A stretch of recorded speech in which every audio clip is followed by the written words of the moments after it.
ಹುಲಿಕಲ್ ಕರ್ನಾಟಕ ರಾಜ್ಯದಲ್ಲಿಯೇ ಅತಿ ಹೆಚ್ಚು ಮಳೆ ಬೀಳುವ ಪ್ರದೇಶ ನಮ್ಮ ಹೊಸನಗರ ತಾಲೂಕಿನ ಹುಲಿಕಲ್. ಈ ಪ್ರದೇಶದಲ್ಲಿ ಮಳೆಗಾಲದ ಆರಂಭದಲ್ಲಿ ಸೂರ್ಯ ಮರೆಯಾಯಿತೆಂದರೆ 4-5 ತಿಂಗಳುಗಳ ಕಾಲ ಸೂರ್ಯನ ಕಣ್ಣಾಮುಚ್ಚಾಲೆ ನಡೆಯುತ್ತೆ. ಯಾವಾಗಲೂ ಈ ಭಾಗದಲ್ಲಿ ಮೋಡದಿಂದ ಆವೃತವಾಗಿರುವ ವಾತಾವರಣ ಗೋಚರವಾಗುತ್ತಿರುತ್ತದೆ. ಅಷ್ಟು ದಟ್ಟವಾಗಿರುವ ಪ್ರದೇಶ ಹುಲಿಕಲ್. ಹುಲಿಕಲ್ನ ಹಿಂದಿನ ಹೆಸರು ವ್ಯಾಘ್ರಶಿಲಾಪುರ.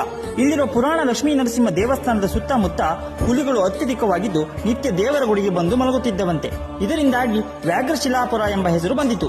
ಕ್ರಮೇಣ ಬಾಯಿಂದ ಬಾಯಿಗೆ ಹುಲಿಕಲ್ಲಿನಪುರ ಎಂಬ ಹೆಸರು ಬಂದು ಈಗ ಹುಲಿಕಲ್ಲು ಎಂಬ ಹೆಸರಿನಿಂದ ಜಗತ್ಪ್ರಸಿದ್ಧವಾಗಿದೆ. ಹುಲಿಕಲ್ಲು ಎಂಬ ಊರು ಮುಳುಗಡೆಯಿಂದಾಗಿ ಎಷ್ಟೋ ದೇವಸ್ಥಾನ, ರಸ್ತೆ, ಜೀವಿಗಳು, ಮನೆಗಳು ನೀರಿನ ಒಳಗಡೆ ಮರುಗುತ್ತಿವೆ. ಈಗ ಸದಾ ವರ್ಷದ 365 ದಿನವೂ ನೀರಿನಿಂದ, ಹಸಿರಿನಿಂದ ಆವೃತವಾಗಿರುವ ಹುಲಿಕಲ್ ಪ್ರದೇಶವು ರಾಜ್ಯಕ್ಕೆ ಅತಿ ಹೆಚ್ಚಿನ ಮಳೆಯನ್ನು ನೀಡುತ್ತಾ ಬಂದಿದೆ. ತನ್ನ ಒಡಲೊಳಗೆ ಬಾನಿಗೆ ತಾಗುವ ವೃಕ್ಷಗಳು, ವನ್ಯ ಮೃಗಗಳನ್ನು ಇಟ್ಟುಕೊಂಡು ಸಾಕುತ್ತಿದೆ ಹುಲಿಕಲ್ ಪ್ರದೇಶ.